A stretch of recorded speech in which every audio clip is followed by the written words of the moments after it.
and welcome to Viewing the Night Sky. I'm Carol Ellis from the Math Science Innovation Center, and what is going on in the night sky this week? What I'd like to introduce is a program on a website by Sky and Telescope magazine. To kind of give you an idea of what's going on outside, so you can put in a time and date and direction that you want to look at, and you're able to bring up this interactive star chart.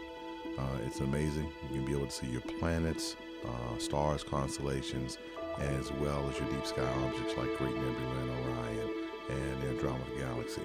So if you see it, you can just click on the map and you're able to manipulate the sky and highlight the direction that you want to see and see those constellations and planets there. You can set it anytime in any location anywhere in the world.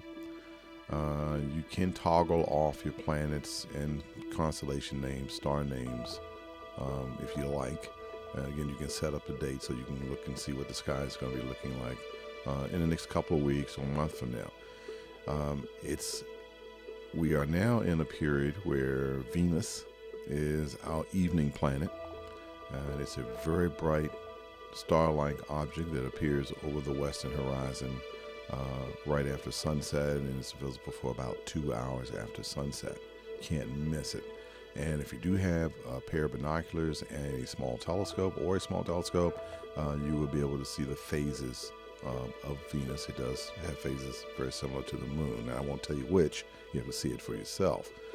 The other planets, Mars, Jupiter, Saturn, are morning planets, and they are up here in the sky in the west just before sunrise. And you'll be able to see those planets most of the night. They're kind of clustered together, with Jupiter being the brightest, Venus with a yellow hue, and of course you can see the red glow of Mars.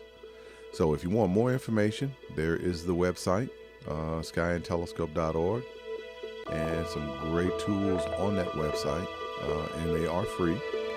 And I hope you enjoy going out and looking at the night sky. I'm going to try to get my telescope out and see some things in the next few days. There is a meteor shower that's going on right now, the Leonid meteor shower, about 18 meteors per hour. That's going to last for the next couple of nights. Well, this has been Carol Ellis, the Geosci guy from the Math Science Innovation Center, helping you navigate the night sky for some great amateur astronomy. So enjoy and get that telescope and binoculars outside.